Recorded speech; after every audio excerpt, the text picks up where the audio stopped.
Muy buenas tardes, saludos desde Radio Campus y sea todo el mundo bienvenido a la emisora de la Universidad de La Laguna.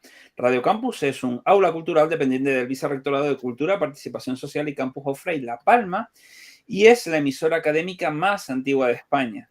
Forma parte de ARU, la Asociación de Radios Universitarias de España, y hoy tenemos otro de los programas que produce Hacer para el Desarrollo, la Asociación Cultural de Relaciones Internacionales con la que cooperamos desde hace casi 10 años y que trae al ámbito universitario iniciativas que se desarrollan extramuros del mismo.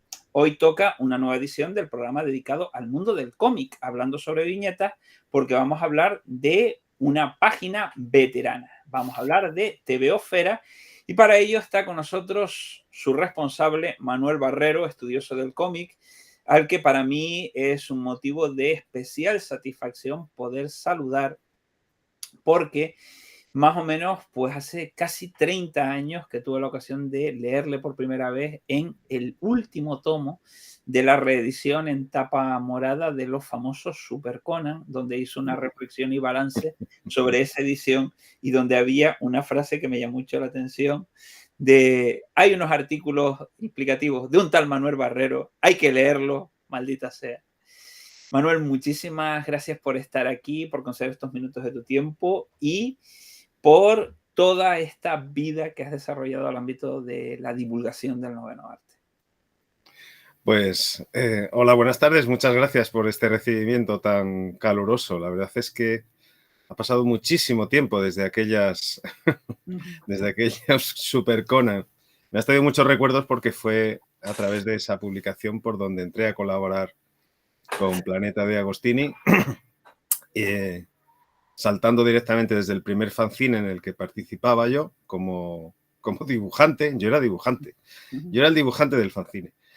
Y bueno, también sabía un poquito escribir y hice 2 o 3 artículos y ya eso bastó para que Antonio Martín me reclutase. Y bueno, pues ha pasado muchísimo tiempo. La verdad es que miras atrás y han sido miles de tebeos y millones de páginas leídas o comentadas. Y en esa tesitura, ¿cuánto tiempo llevas? Porque yo recuerdo leer ese artículo en un cómic, pero un cómic comprado en una librería de viejo que todavía existe aquí en La Laguna, en Tenerife. Pero esa edición era una edición un poco anterior, porque mencionas, por ejemplo, una visita que hace Roy Thomas en sus vacaciones, creo que para allá por el año 90, por España, Portugal y Marruecos, donde descubre, por ejemplo, las tiras de prensa de Conan y un montón de material que en Estados Unidos no se había ni reeditado ni editado de forma tan lujosa. Entonces, ¿cuánto tiempo llevas colaborando desde el punto de vista de la divulgación del cómic?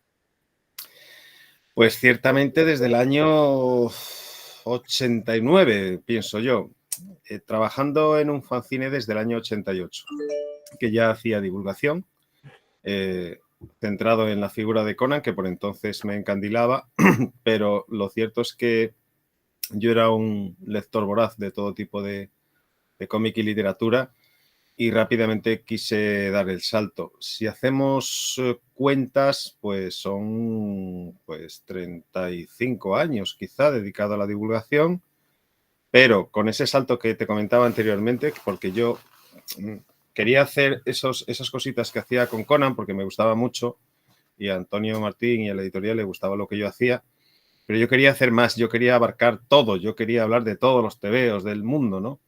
Entonces decidí tomar esa decisión de dedicarme en cuerpo y alma a la divulgación en el año 92, lo recuerdo muy bien, porque tomé aquella decisión fuertemente entonces y me impliqué muchísimo y empecé a colaborar con muchos otros fanzines distintos de la geografía española. En los años 90 hay muchísimas cosas mías diseminadas por revistas y publicaciones españolas y fue en el 92, con lo cual el tiempo se reduce, pero vamos, sí, toda una vida, más de 30 años dedicado a la divulgación y durante todo ese tiempo han cambiado muchísimo las cosas. De hecho, incluso Marvel Comics, los americanos, ya se han puesto las pilas y hacen sus propias recopilaciones en libro, cosa que entonces no hacían. Hay un aspecto interesante, por ejemplo, que mencionas que cómo ha cambiado el cuento.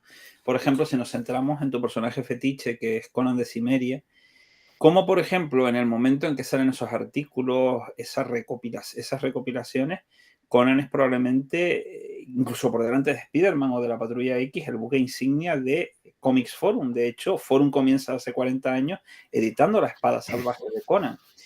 Un Conan que está vinculado a Marvel, que Marvel cede o pierde los derechos más bien, o no los renueva a mediados de los 90, pero que al recuperarlos hace unos años, esa segunda etapa ya no ha sido tan venturosa, o sea, porque se plantea también que los va a volver, digamos, a perder los derechos para cómic. ¿Eso es un signo de cómo ha cambiado el tiempo, de cómo hemos cambiado, en el sentido de cómo han cambiado los gustos de los lectores? Yo creo que no. Y aquí hay un fenómeno muy complejo para conocerlo y fascinante para estudiarlo. El caso de Conan en España es un caso especial. Independientemente de lo que los americanos hayan hecho con las licencias del personaje, Conan en España siempre ha sido un superventas, incluso hoy.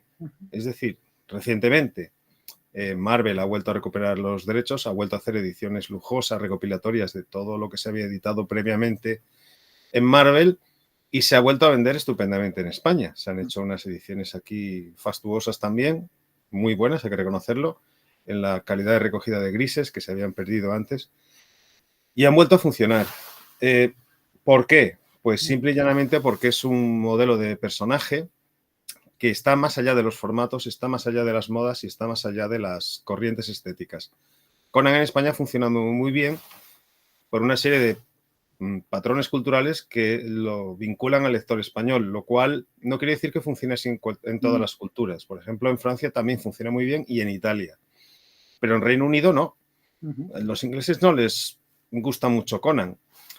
Otro ejemplo que te serviría para comprenderlo es el caso de Phantom, el llamado El Hombre Enmascarado, que aquí conocemos por ese nombre. En España no es un superventas. Se ha vendido bien, ha tenido etapas en las que era pues el puntal de los cómics de aventuras. De hecho, en los años 30 y 40, El Hombre Enmascarado, el fantasma que camina, era el referente de todos los aficionados. Pero con el tiempo se ha demostrado que en los años 80 pues perdió la estrella y en la actualidad se sigue vendiendo, pero no en la misma cantidad que otros personajes. Sin embargo, si te vas a Escandinavia, The Phantom es la estrella absoluta junto con el Pato Donald. En el TV de aventuras, The Phantom sigue vendiendo desde siempre y nadie entiende por qué. Simplemente porque parece ser que es un modelo de personaje aventurero que tiene un conjunto de valores o virtudes que la población de aquella cultura pues lo aprecia más por la razón que sea, al igual que aprecian el Pato Donald, ¿no? En el caso de España, pues Conan nos toca mucho la fibra sensible, ha funcionado muy bien, sigue funcionando, es un personaje redondo, esa es la verdad. Las creaciones de Robert E. Howard, sobre todo esa, han calado muy bien porque son personajes muy bien construidos, al igual que muy bien construido estaba Sherlock Holmes, o estaba Lupin, o estaba Flash Gordon. Es decir, hay personajes que siempre dan juego, siempre funcionan, siempre vuelven a la literatura, al TV o al cine. Y en el caso de Conan, ya te digo que la explicación, pues no la conocemos muy bien, pero es un personaje que sigue disfrutando de éxito y son las aventuras de siempre, las que hemos leído una y otra vez. Aunque recientemente se ha recuperado el personaje y se han hecho nuevas historias y por primera vez en España se han hecho historias. Bueno, por primera vez no. En el ámbito del fanzinismo yo participé en nuevas historias de Conan en los años 90. Era ilegal, pero los hacíamos en el circuito del fanzine. Y actualmente ya se pueden hacer porque, como sabes, los derechos de explotación de Robert E. Howard se han liberado y han salido, me parece que han salido 2 álbumes o 3 de Conan en España ya, editados con autores españoles, quiero decir, creación española. Y seguirá funcionando bastante tiempo, pienso yo. Nos va a superar a todos el señor Conan. Hombre, es interesante lo que mencionas porque yo, por deformación profesional y trabajar en el ámbito de propiedad intelectual, el análisis de toda la cuestión que redunda en los derechos sobre Conan me resulta fascinante. Es decir, está liberada toda la parte de Robert Howard, pero todavía hay derechos que están vigentes de quienes fueron sus continuadores con versión editorial. Luego la versión de cómic tiene toda una serie de aportaciones, principalmente en el ámbito de Roy Thomas, la adaptación que hace de Red Sonja, que es un personaje de Howard que no tiene nada que ver con la espadachina Hircania. Y eso, el tema es un campo de cultivo para poder explicar muy bien las singularidades y todas las sutilezas del tema de la propiedad intelectual, de qué puedes utilizar, qué no puedes utilizar. Es decir, podemos usar a Conan, podemos usar a Belit, pero todo lo que está basado en el relato original, no en lo que, por ejemplo, aportara Roy Thomas en su versión del cómic. Me Claro, parece claro. un planteamiento fascinante, pero quizá el hecho de convertirse en dominio público, ¿crees que puede convertirlo en un personaje como Sherlock Holmes, donde de repente todo el mundo quiere dar su versión, su planteamiento, llevarlo por senderos inexplorados? Sí, siempre existe esa tentación y lo estamos viendo en todas aquellas franquicias o creaciones que han generado mucho dinero, mucha expectación. Se intentan siempre darle un nuevo revuelco en el ámbito de la cultura, en series de televisión, o en literatura, o en videojuego, y se intenta aprovechar. Sí, claro, hay dos tipos de personas en el mundo, se podría decir. Los que quieren, los puristas, que quieren que se mantengan las esencias primeras, y los menos puristas bueno, que disfrutan con cualquier nueva adaptación del personaje al mundo moderno. Y siempre hay opciones, siempre hay intereses, ¿no? De qué pasaría si, esa pregunta que la tenemos siempre nosotros en la que, ¿qué hubiera pasado si? Pues cuando éramos jóvenes yo me acuerdo que siempre nos planteábamos, ¿y si Belit se encuentra con Valeria? ¿O qué pasaría si Conan pues viajara y conociera a Cool? Y eso al final ocurrió, ¿no? Al final lo vimos y bueno, son aspectos que no dejan de ser continuaciones o elongaciones de la fantasía que proporcionan estos personajes. No me parece mal, la fantasía es un mundo completamente abierto y si las posibilidades son infinitas en el ámbito fantástico, ¿por qué no explotarlas? Otra cosa es que se haga con mayor o menor respeto, sobre todo con respeto, porque claro, la esencia del Conan hogwartiano, de los mundos hogwartianos era muy, muy, muy peculiar y no todo el mundo ha tenido el respeto debido a las creaciones originales, se han trastocado mucho. Pero bueno, en fin, cada uno tiene su creatividad en un límite y hace lo que puede. Lo que se ha hecho en España con Conan, por ejemplo, es bastante bueno. Lo que se ha hecho en Francia, pues me gusta un poquito menos. Y las continuaciones de Marvel, pues hay opiniones sobre todo, pero desde luego, salvo las de Roy Thomas, hay pocas que salvar. Es que viendo lo que se ha planteado en estos años de unirlo a una especie de Vengadores, de traerlo a la actualidad, es casi como la sensación de que no sabes claramente qué es lo que quieres hacer con el personaje y no sé hasta qué punto pueden quedar historias por contar, en el sentido de que tú mismo has expuesto que lo que ha funcionado muy bien es la recuperación de los clásicos, tanto de Conan el Bárbaro como de La Espada Salvaje de Conan en sus distintos tomos, con Roy Thomas volviendo, digamos, a replantearse cómo fueron los orígenes y demás, y en el caso de la edición española, planteando la recuperación de los textos de las distintas ediciones originales en el tema de la recuperación, pero realmente, más allá de eso, se pueden contar nuevas historias de Conan que puedan tener el impacto de los anteriores, porque en algunos foros se plantea el tema de que en estos años Marvel realmente nuevo, no ha hecho nada particularmente relevante con el personaje. No, desde luego que no, salvo mezclarlo en algún equipo de superhéroes, realmente nuevo, no. Lo cierto es que tampoco queda mucho margen para hacerlo. Ya digo que la fantasía es infinita, pero la vida de Conan no puede serlo. En cualquier caso, yo tengo la teoría de que si los cómics clásicos funcionan, es por una norma básica o esencial de la creación que dice que el público puede ser tonto mucho tiempo, pero el público no es tonto siempre. Ya. Y la calidad siempre convence al público que no es tonto. Por lo tanto, la calidad es lo que se lee y lo que se consume. Y los tebeos de Conan de Roy Thomas tienen calidad.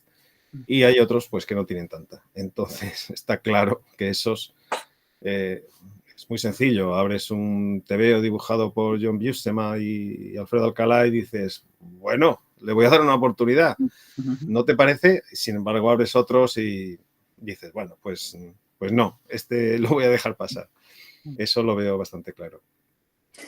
Pasemos ahora a lo que es tu proyecto divulgador principal, TVOsfera Cultura Gráfica, que es una página de referencia para prácticamente cualquiera que quiera documentarse sobre ediciones de TVOs que se han hecho en España, prácticamente desde que se empezaron a editar cómics, tanto de producción nacional como distribuidos con derechos del extranjero. ¿Cuándo surge la idea de llevar a cabo este proyecto? Pues surge precisamente cuando yo te comentaba, es decir, surge en los años 90. Yo decido incorporarme al ámbito de la divulgación de forma seria, no de forma profesional, porque como divulgador de cómic no puedes vivir en España, ni en los 90 ni ahora. Entonces, mi planteamiento era realmente serio, o sea, no era un planteamiento profesional en el sentido de que pudiera ganarme los garbanzos con ello, pero sí profesional en el sentido de que quería hacerlo de una manera sistemática, como estudioso, desde una perspectiva académica, etc. Entonces yo me planteé que lo que había que hacer en los años 90, viendo el panorama teórico que existía mucha divulgación, pero existía poca investigación entonces. Esa es la verdad, ¿eh? En las universidades apenas estudiaban los cómics en los años 90. Y yo me preguntaba por qué, y me daba cuenta de que teníamos muchas carencias desde el punto de vista del estudio de los TVOs. Teníamos carencias porque los jóvenes, yo entonces era joven, los jóvenes no sabíamos alcanzar los TVOs antiguos, no podíamos estudiarlos, no teníamos un diccionario de autores, por ejemplo, no teníamos un catálogo contrastado de los TVOs españoles, por ejemplo, nos faltaba un diccionario terminológico, nos faltaban las herramientas que todas las disciplinas artísticas o científicas tenían. De física tú tenías diccionarios, de arte, de pintura tenías también diccionarios de autores y diccionarios que recorrían la historia de la pintura. Sin embargo, del cómic no había en España. Entonces me planteé un proyecto serio y decidí que la mejor forma de hacerlo, después de varias intentonas, por cierto, esto no surgió a la primera, pues decidí hacerlo en Internet porque era la fórmula más económica para mí. Una vez que monté un primer ensayo de página web en la que yo quería montar un catálogo y al mismo tiempo un catálogo de autores, de TVOs y también una plataforma divulgativa para recuperar la memoria de los TVOs españoles de todo tiempo, no solo de los actuales, sino también de los 80, los 70, incluso los primeros, pues me di cuenta de que eso no estaba bien montado porque necesitaba una financiación mayor. Y finalmente surgió la posibilidad, junto con un grupo de amigos investigadores, de montar una asociación y ahí fue cuando realmente arrancó la TVOsfera tal y como se conoce actualmente, que en un principio teníamos un afán bastante vanidoso y bastante utópico, pero después de 20 años trabajando hemos superado con creces todos aquellos primeros afanes, ¿no? Porque hemos construido el catálogo de los TVOs españoles, aunque faltan muchos todavía por localizar, pero los tenemos a todos arrinconados ya. Hemos podido publicar, gracias a la asociación, un conjunto de libros que permiten visualizar cómo se ha desarrollado la historieta en España, los TVOs, los cómics. Estoy hablando de historieta como si todo el mundo hablara como yo, pero sé que no. Los cómics, la novela gráfica, los TVOs, todos son lo mismo. Y nosotros hemos conseguido, a través de nuestra asociación, primero, plantear un catálogo de referencia que está en Internet, es gratuito y público. Segundo, ir lanzando un conjunto de publicaciones impresas en las cuales se puede estudiar ya los TVOs porque tenemos un diccionario, un catálogo de publicaciones, tenemos un diccionario terminológico, tenemos un conjunto de libros que recorren las cabeceras más importantes que han publicado cómics en España. Tenemos libros monográficos sobre, por ejemplo, los TVOs para que leían las niñas o sobre la legislación que afecta a los cómics en nuestro país.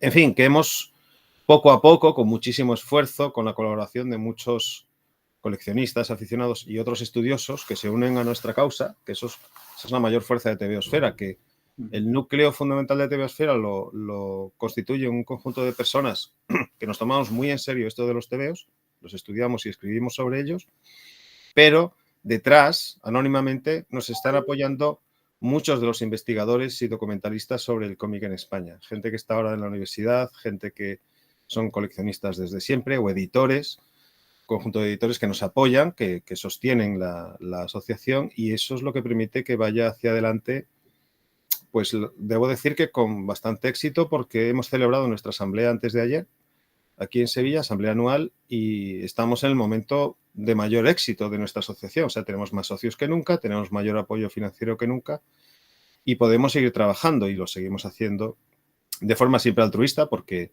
todo lo que hace la asociación está fiscalizado por Hacienda. No es que es como nuestro ángel vigilante, y seguimos trabajando por explorar todos los cómics que se han hecho en nuestro país, pero, ojo, nosotros en TVosfera mantenemos una revista divulgativa y académica también. Y nosotros miramos hacia afuera, nosotros exploramos todo tipo de cómics del mundo, incluso de fronteras que habitualmente no se tienen en cuenta. Nos interesan los cómics de Oriente, nos interesan los cómics mexicanos, los sudamericanos, los turcos, y eso lo plasmamos en la revista TVosfera, en la cual establecemos un rigurosísimo proceso de selección de textos que son revisados muy concienzudamente, siguen un sistema académico de revisión.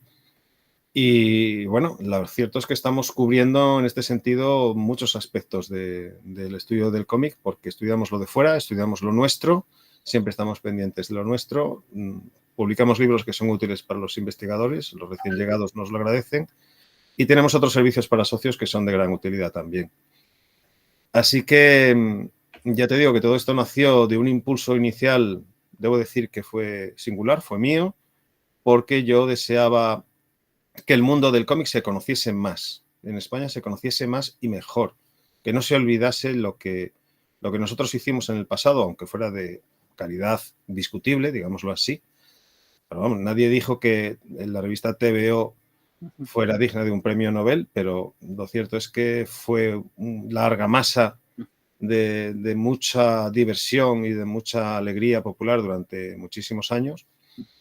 Y creemos que tenemos la norma o la filosofía de que nosotros tratamos cada elemento de la cultura popular, es decir, desde el tebeo más infame hasta el tebeo más excelso, los tratamos con el mismo respeto y los estudiamos con las mismas herramientas. Y eso es lo que nos ha guiado hasta hoy.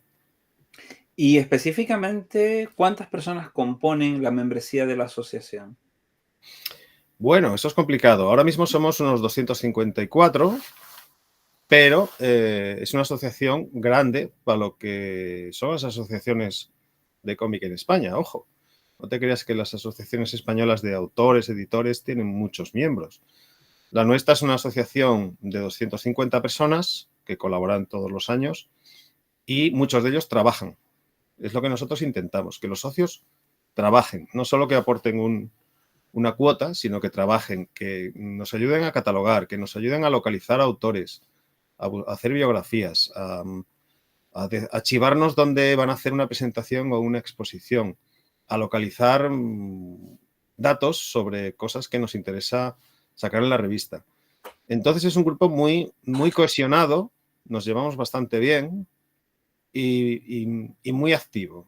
Siempre estamos ideando cosas, siempre estamos intentando mejorar y en ese sentido la verdad es que estamos muy contentos porque tenemos unos socios que no nos los merecemos. Muchas veces tienen una paciencia infinita con los que conducimos esto, porque nos piden cosas que no podemos hacer hasta que no pasan 2 años, por ejemplo, pero las vamos haciendo todas y estamos realmente satisfechos. Es una sociedad muy cohesionada y muy fuerte en ese sentido. Hay una cosa que me ha llamado la atención, que es que todavía queda mucho por catalogar y, sin embargo, desde mi punto de vista, ya el contenido que hay, que está presente, abarca buena parte, por supuesto, de la actualidad, pero también del periodo dorado. ¿Qué es lo que realmente queda por catalogar y dónde está la dificultad cuando ustedes, por ejemplo, también han hecho frente a publicaciones donde los datos no es que estuvieran precisamente a la orden del día en cuanto a fiabilidad o exactitud? ¿Dónde radica, digamos, esa laguna o esa falta en la biblioteca digital que supone TVosfera? Pues mira, Luis Javier, esta es una pregunta muy inteligente que me encanta que me la hagas porque nadie me la ha hecho realmente, nadie me la ha planteado realmente así. Cierto. Nosotros tenemos identificados los que pudieron ser los tebeos que existieron en España. Muy sencillo, porque si hubo un número 1 y hubo un número 5396, evidentemente hay 5.395 números entre el primero y el último. Entonces nosotros podemos abrirle una fichita y dejarla en blanco y decir, aquí hubo un tebeo, seguro. Y además, como nosotros tenemos unas herramientas muy precisas para datar las cosas, pues más o menos se publicó en esta semana de 1947. Bien, eso está muy bien, pero yo hasta que no lo veo, no lo creo. Hasta que no veo el número, hasta que no vemos una fotografía como mínimo real, no trastornada, no manipulada, no nos lo creemos. Entonces, ahora mismo podemos afirmar, yo casi con total seguridad, que el 95% de todos los cómics que se han publicado en nuestro país los tenemos localizados, les tenemos abierta ficha, pero no los tenemos identificados, todos. Tenemos muchísimos más de los que yo pensaba que tendríamos jamás. Ojo, porque cuando empezamos con este proyecto nos parecía imposible localizar, por ejemplo, las colecciones de los años 20. Las de los años 10 y 20 o 30, justo antes de la guerra, nos parecían imposibles de localizar. Hemos tenido mucha ayuda por parte de muchos coleccionistas que han confiado en nosotros y nos han prestado sus colecciones y hemos podido catalogarlas debidamente, manejando los tebeos uno a uno. Pero hay partes de nuestra cultura que están imbricadas con acontecimientos históricos, indudablemente, o con procesos de crisis económica puntuales que impiden que lleguemos a catalogarlo todo. Te pongo dos ejemplos. Uno, la revista TVO, que es la revista insigne de nuestra cultura comiquera, porque los TVOs en España, los cómics en España se llamaban TVOs debido a que existía una revista que se llamaba TVO, que se hizo muy popular, no era la mejor, pero se hizo tan popular que pues todo el mundo decía, eso es un TVO, eso es un TVO. Era como cuando decimos, eso es un Danone, ¿no? Es el mismo proceso. Bien, pues hay un año de la revista TVO que no conseguimos encontrar. Existió, es el año 1918. ¿Ese año existió la revista TVO? Sí, existió la revista TVO. Se seguía publicando todas las semanas. ¿Dónde están esos ejemplares? No los hemos visto jamás. No sabemos quién los tiene. Tenemos los de 1917 y años anteriores y tenemos los de 1919 y años posteriores, pero los de 1918 no los encontramos. Es un misterio. ¿Por qué? Seguramente el editor produjo menos cantidad de números de cada ejemplar por una cuestión de crisis momentánea o porque se le quemó algún taller de impresión o porque le fallaron los camiones de distribución. TVO distribuían ellos mismos. No lo sabemos. Eso nos falta. ¿Y cuándo lo vamos a encontrar? Llevamos 30 años detrás y no los encontramos. ¿Cuándo lo haremos? No lo sabemos. Nos pasa también con los TVOs para niñas. Los TVOs para niñas tienen la particularidad de que se hacían para leer y tirar. Eran como nuestros mangas. Los TVOs para niñas no eran coleccionados o casi ningún coleccionista que conocemos tiene TVOs para niñas, porque eso también tenía un componente sociológico, ¿no? Si leías TVOs para niñas, pues era un signo de debilidad masculina, entonces, por decirlo de una manera eufemística. Entonces no se coleccionaban y esos TVOs se leían y se tiraban y se conservan muy pocos. Hay colecciones de, por ejemplo, la colección AVE, que es una colección realmente de poca calidad, pero que llegó a los casi 700 números, pues solo hemos encontrado unos 300 y pico. ¿Dónde están los demás? Están, te lo puedo asegurar, existen.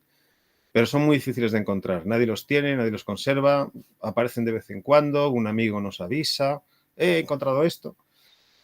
Hay partes de nuestra cultura que están vacías. Tenemos lagunas en la cultura española del cómic. Es cierto que son lagunas que a poca gente le interesa rescatar, solo a nosotros, creo, en la actualidad. Yo creo que ya solo quedamos nosotros.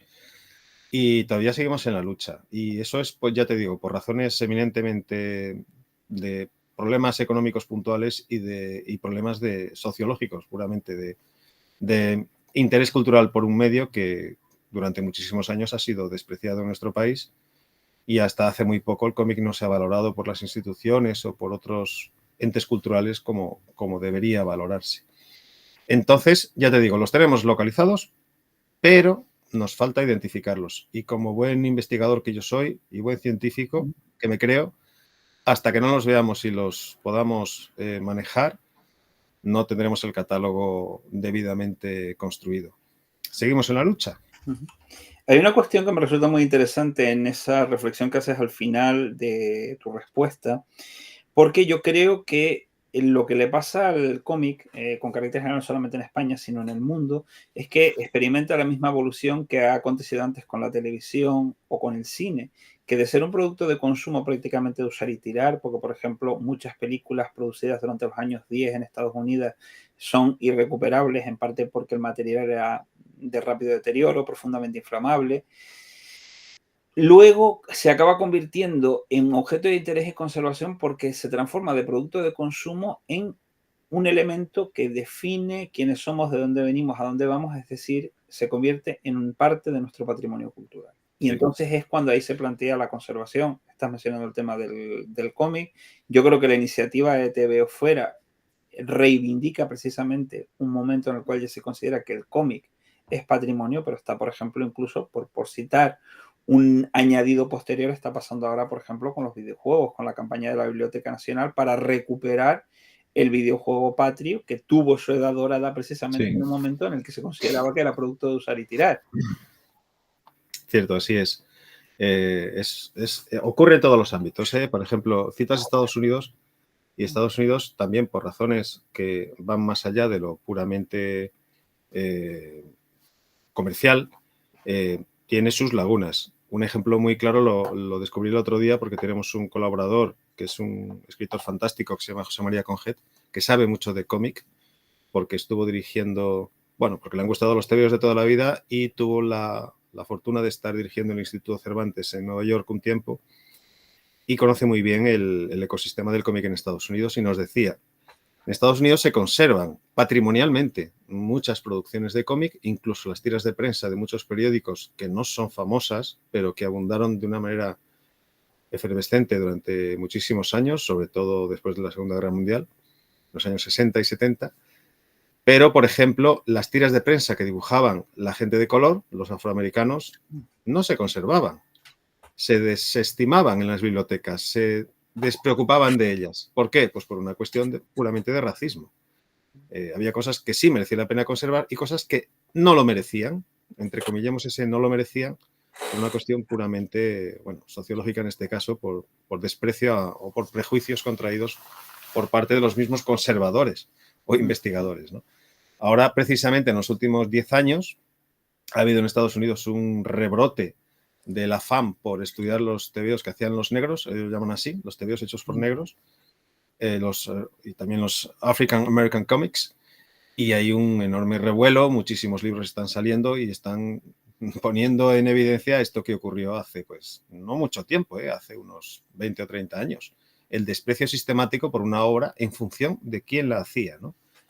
Y tenían una calidad contrastada bastante mayor de lo que yo podía sospechar, porque en los cómics de negros fueron los primeros cómics donde se hicieron reivindicaciones sociales potentes, donde se habló de prostitución, donde se habló de segregación, de manera muy anteriormente a lo que se hizo en otras tiras de prensa y en otros cómics. En Estados Unidos los cómics también han tenido un periodo muy largo en los que solo eran dirigidos a niños o a la infancia o a los adolescentes, al igual que pasó en España hasta los años 80 más o menos.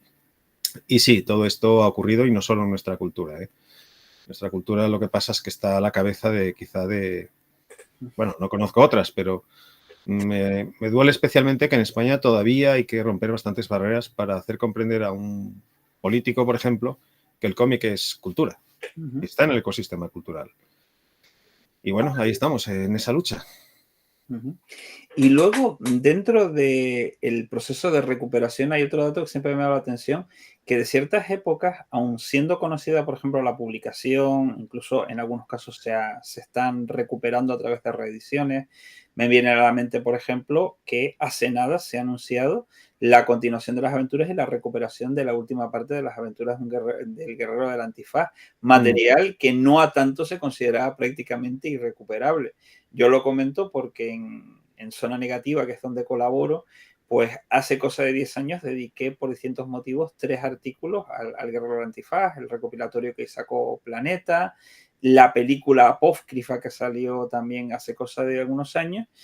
Y llamaba la atención que era un material que prácticamente se consideraba completamente, o sea, muy anclado en su momento y completamente superado. Y sin embargo, está de vuelta otra vez, incluso en esa parte final que hizo Gago antes de su muerte prematura.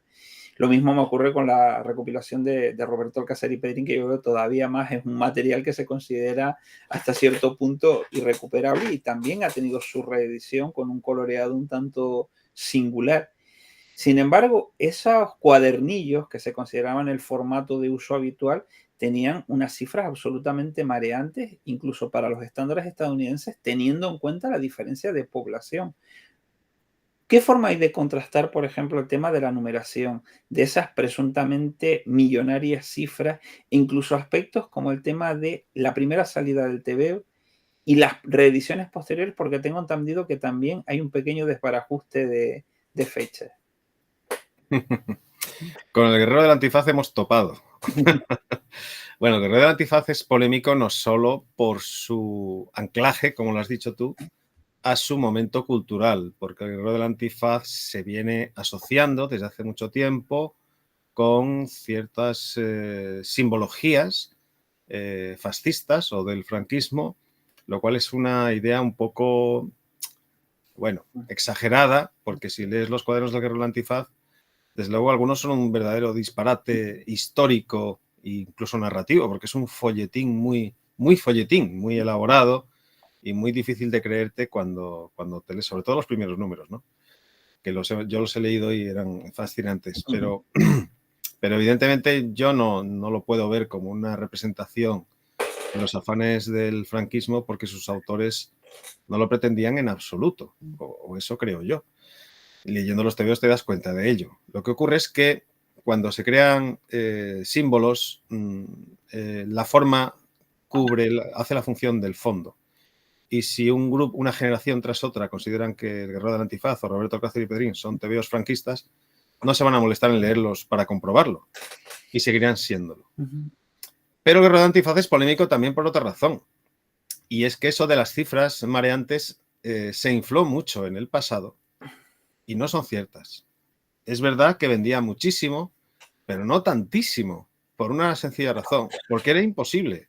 Se han dado cifras de distribución del Guerrero del Antifaz que eran virtualmente imposibles para la tecnología de impresión que existía en su tiempo. Imposibles. Lo hemos comprobado porque sí conocemos otras publicaciones que hacían tiradas exageradísimas, bueno, exageradísimas para lo que hoy pensamos que se podía hacer, y las hacían subcontratando a otras 4 o 5 imprentas y trabajando 24 horas al día en la imprenta, hasta donde aguantaban los rodillos y hasta donde aguantaban ciertas máquinas. Con el Guerrero las cifras que se dan superaban las de esa revista y por lo tanto no es posible. No es posible. La razón nosotros queríamos haberla localizado porque las declaraciones que hacían los editores y los impresores eran un poquito exageradas para granjearse un poquito más de orgullo y aparte las personas que las recogieron las multiplicaban por 2 o por 4 porque a veces los tebeos eran de salida semanal, a veces eran de salida mensual, entonces si tú multiplicabas por 4 y si el editor te daba las cifras de ventas de un mes y tú lo multiplicabas por 4 porque salía 4 veces al mes, pues claro, eso se hizo con Tebeo, por ejemplo, se hizo con Pulgarcito, se hizo con el Guerrero del Antifaz. Aún así, sí, era un producto muy popular, es cierto. Era un producto muy popular porque era un producto que se vendía muy barato y se distribuía mucho y caló muy bien entre el público. Y era un producto popular porque tenía un héroe monolítico, como lo han sido todos los héroes que siguieron después de éxito, pongamos por ejemplo el Capitán Trueno, un héroe monolítico con el que el lector se identificaba rápidamente, tenía un enemigo claramente definido, tenía un destino, un objetivo claramente definido, tenía un emblemático traje con sus armas preferidas y eso hacía que los niños lo leyeran con fruición, lo cual no quiere decir que fuera pues la creación ideal del cómic español. Con respecto a su recuperación, a mí me parece bien. Todo se puede recuperar y de hecho el problema que tenemos en España es que infravaloramos nuestras producciones. Creo que por la única razón de que somos españoles y tenemos un pasado fracturado por la democracia. Es decir, nosotros tenemos un pasado que no fue democrático y durante ese tiempo todos los productos culturales que se generan parece que se manchan con esa situación política del país, lo cual no debería ser así. Pero todo se puede recuperar siempre y cuando los creadores, los autores que lo recuperen, lo hagan con seriedad y con calidad. Si nos comparamos con otras culturas, por ejemplo, la norteamericana, podríamos decir, bueno, ¿por qué se hacen aventuras de Tarzán? Si era un individuo que era el perfecto ejemplo del colonizador blanco que sojuzgaba a las poblaciones indígenas. No tiene sentido seguir considerando a Tarzán como un personaje viable. Sí lo tiene, porque es un personaje que tiene su interés y puede ser remodelado perfectamente. O el mismo hombre enmascarado, que era algo similar. Era un blanco que reinaba en una población africana. Tampoco tiene sentido recuperarlo. Y esto mismo le puede ocurrir a Mickey Mouse o le puede ocurrir al Pato Donald, y no digamos a los superhéroes, que recordémoslo, los superhéroes, aunque están ahora en nuestros cines, nacieron cuando nacieron. Batman y Superman tienen la edad de Roberto Alcázar y Pedrín. Son personajes igual de viejos. Y sin embargo, ¿sabes cuál es el personaje que más se publica en España? El personaje que más te veo se publica en España año tras año es Batman. Un tipo expeditivo que se dedica a entrar en las casas y pegarle a la gente sin preguntar, y que después, bueno, pues decide que como es el detective más inteligente del mundo, pues tiene razón siempre. Eso también podría ser un ejemplo de fascismo, pero el personaje está ahí. ¿Por qué? Pues porque es un personaje muy potente, muy sólido, y los creadores que han trabajado con él lo han tratado muy bien. Hay excelentes guionistas y dibujantes que han trabajado con Batman, igual que ha pasado con Superman, que es otro personaje, desde mi punto de vista, muy polémico, quizá el más polémico de todos, porque es un dios que podía resolver los problemas del mundo y no ha resuelto ninguno desde 1938 hasta hoy, salvo darle vueltas a la Tierra al revés para volver al pasado, que eso hubiera provocado el mayor seísmo de la historia de la humanidad, y ocurre en Superman 1. Y bueno, ya te digo, creo que nosotros debemos dejar de considerar o tener prejuicios sobre un pasado en función de las percepciones que se tienen sobre ese pasado, y trabajar sobre las obras con esfuerzo y con calidad. El esfuerzo que está haciendo Dolmen, que en este caso es el sello que va a rescatar al Guerrero del Antifaz, puede ser muy interesante. Además, debo defenderlo porque el guionista de ese TVO, del primer TVO sobre el Guerrero del Antifaz, es socio de TVOsfera y no puedo decir nada malo sobre él. Y es un tipo muy inteligente, muy cultivado, que adora el Guerrero del Antifaz. Así que vamos a esperar a ver qué ocurre y a ver si funciona. Es complicado porque las nuevas generaciones ya sabes que tienen diferentes gustos. Las nuevas generaciones de jóvenes lectores de cómics son distintas a las de hace 5 o 6 años. Ahora hay mucho neolector de cómic, pero son lectores de cómic japonés fundamentalmente. Así que veremos a ver por dónde van las cosas. Al hilo de ese pasado fracturado al que haces referencia, ¿no crees que más que esa idea de abjurar un poco de lo que se publicaba en su momento? Y también ahí habría que tener en cuenta la necesidad, que en muchos casos había algo tan básico como comer, porque también es a veces muy cómodo pujar desde la perspectiva actual. ¿No crees que quizá el problema fundamental se deba a que a mitad de los 80 se produzca prácticamente el colapso de todo lo que es la editorial? Porque yo el recuerdo que tengo, efectivamente, que, por ejemplo, Marvel llega a España en el año 69 a través de Vértice, de Surco, Mundicomic, los distintos sellos para ir escapando de la quema. Que DC llega a través de Novaro, que los coge Bruguera, pero el recuerdo, la percepción que yo tengo es que en realidad quien dominaba el mercado era Producto Nacional Bruto, es decir, estaba por un lado, por supuesto, Bruguera con sus distintas cabeceras, pero también estaba Editorial Valenciana, que a mí me pilla prácticamente al final, o sea, su final pilla, digamos, al principio, pero todavía yo recuerdo las grapas del Guerrero Antifaz, la reedición de los cuadernillos, la adaptación, aquel Mazinger de Sanchís apócrifo, y que haya un vacío específicamente que luego tarda en recuperarse por todo el lío de derechos de autor, es decir, Mortadelo se mantiene porque Ibáñez logra, digamos, llegar a un acuerdo con Ediciones P después de ganarle en juicio. Pero, por ejemplo, yo siempre tengo la teoría de que aquel Capitán Trueno que saca Forum con Víctor Mora más modernizado, que por lo que tengo entendido sus cifras de ventas eran considerables, hubiera, por ejemplo, a lo mejor permitido dar una continuidad al Capitán Trueno poniéndole ese nivel porque era otro personaje particularmente querido.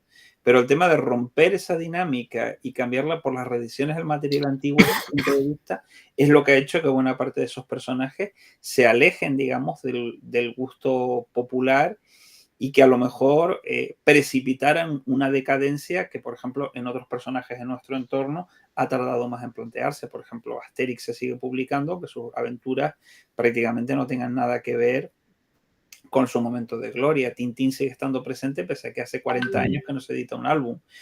Entonces, ¿no crees que es precisamente esa ruptura comercial, ese vacío de publicaciones lo que hace que se pierda precisamente para el producto nacional la mayor parte del mercado? Sí, esa es una de las razones fundamentales, indudablemente. Yo creo que la culpa, además, siempre se la echamos, ¿no? La culpa la tienen los editores, que no han sabido mantener los productos vigentes. Fíjate lo que te comentaba antes sobre Batman. Batman es un personaje que podría haber muerto perfectamente después de la Segunda Guerra Mundial. O el Capitán América. Imagínate el Capitán América, que nació para combatir a Hitler y se ha mantenido hasta nuestros días. Incluso es el que lidera a los Vengadores, cosa que yo, francamente, no me creía cuando estaba en el cine, porque yo cuando era chaval pensaba que el Capitán América no era quien para liderar nada, porque era un personaje sin poderes. Pero bueno, amén a eso. Sí, tienes razón. Te tengo que comentar un detalle, y es que en efecto hay una crisis muy fuerte de la industria española del cómic en los años 70, sobre todo en los años 70. Es una crisis que procede no del agotamiento del franquismo ni de la llegada de la democracia, no, es una crisis que tiene que ver con las fluctuaciones del mercado, porque el mercado español del cómic crece enormemente en los años 50 y en gran medida es porque comienza a exportar. Existe un mercado latinoamericano en el que vendemos mucho material y ese mercado latinoamericano, debido a un conjunto de transformaciones de aquellos países y a dictaduras que emergen en los 70, se colapsa y eso lleva consigo el colapso, por ejemplo, de Editorial Bruguera. Ahí tenemos una razón, aunque hay más. El hecho es que en 1968 es la fecha que los estudiosos han dado como límite para el TVO tradicional español. En el 68 se dejan de vender TVOs. Ya se estaban dejando de vender en el 63, en el 65, pero en el 68 hay muchos editores que dicen, mira, no podemos seguir con este modelo porque no funciona. Y no funciona por una razón muy sencilla, porque los editores, bueno, una razón muy sencilla desde mi punto de vista, porque los editores no supieron ponerse al día, no supieron reciclarse. La historieta franco-belga que entra en España precisamente en los años, a mitad de los 60, trae mucho aire fresco, pero los editores no consiguen meterla introducirla en el mercado español con la suficiente rapidez y generar productos similares con la suficiente rapidez, salvo algunos muy notables. Entonces, la historieta sobrevive, malvive, durante los años 70 y 80 y se sostiene, desgraciadamente, sobre la base de la venta de muchos productos infraculturales como pueden ser los eróticos o los pornográficos. La industria del cómic se salva, en cierta medida, gracias a la pornografía hasta los años 90. Que sostiene ciertas editoriales. Y si te lo planteas un momentito y lo piensas, amén a que muchos editores habían sobrevivido entre los años, desde el principio de los 60 y hasta los 80, hay muchos editores que sobreviven sobre la base de traducciones. Quiero decir, no nos equivoquemos con que es Vértice y Forum solamente los que traducen cómics.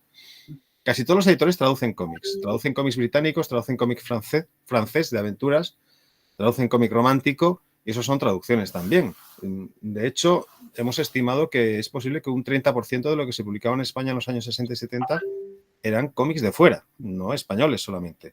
La autarquía solo duró los años 40 y los 50 hasta la mitad. A partir de la mitad de los 50 comenzamos a leer TVOs de fuera. Claro que hay una explosión en los años 80 porque llega la democracia, llega el TVO para adultos, empezamos a devorar los cómics franceses, americanos, los superhéroes, y llegamos a una situación como la actual en la que el 83% de lo que se consume en España es cómic traducido, lo cual es una verdadera burrada.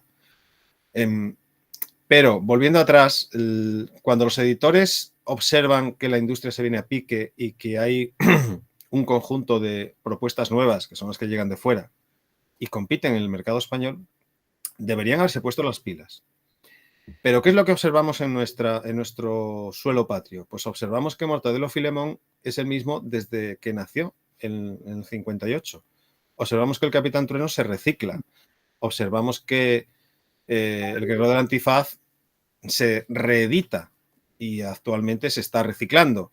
Pero hay nuevas propuestas, es decir, se transforman esos personajes como se han transformado Batman, Superman o como se han transformado grandes hitos del cómic de todo el mundo. La respuesta es no. El fondo de Bruguera era un fondo inmenso que se podía haber seguido actualizando con nuevos autores, con ideas frescas y aportando nuevos materiales para nuevas generaciones, pero no se ha hecho. Yo soy de los que defiende la idea, por la cual a veces me lanzan ladrillos, de que el Capitán Trueno debería hacerse una versión manga, pero a la española, una versión hispano-manga y funcionaría perfectamente.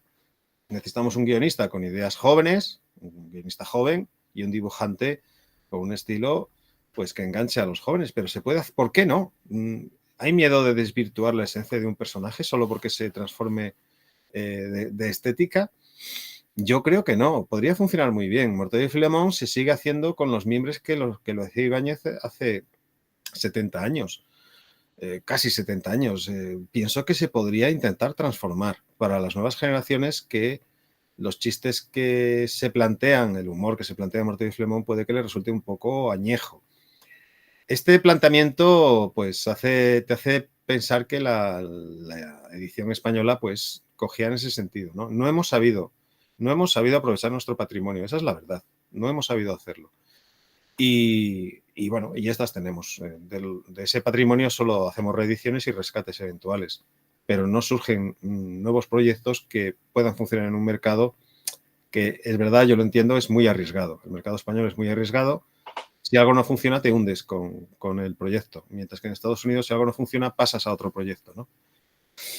Pues ahí está el debate abierto. Esa es mi opinión. A ver cómo lo ven los demás. Yo creo que cada uno tiene una perspectiva sobre esto. Pues, Manuel, yo te emplazo para que sigamos charlando sobre cómics aquí en este espacio dedicado al noveno arte en Radio Campus por parte de Hacer para el Desarrollo, porque de apenas un par de preguntas has sacado un montón de punta a temas muy interesantes. Así que te emplazo para no mucho tardar, seguir hablando y hablando sobre TVO. Claro, cuando queráis, aquí estamos. Pues hemos hablado con Manuel Barrero, representante de TVOsfera Cultura Gráfica, uno de los repositorios de los datos de la historia del cómic, del TVO, de la historieta en nuestro país. Recordemos que este es el programa dedicado al cómic que produce Hacer para el Desarrollo para Radio Campus y que esta es la emisora de la Universidad de La Laguna.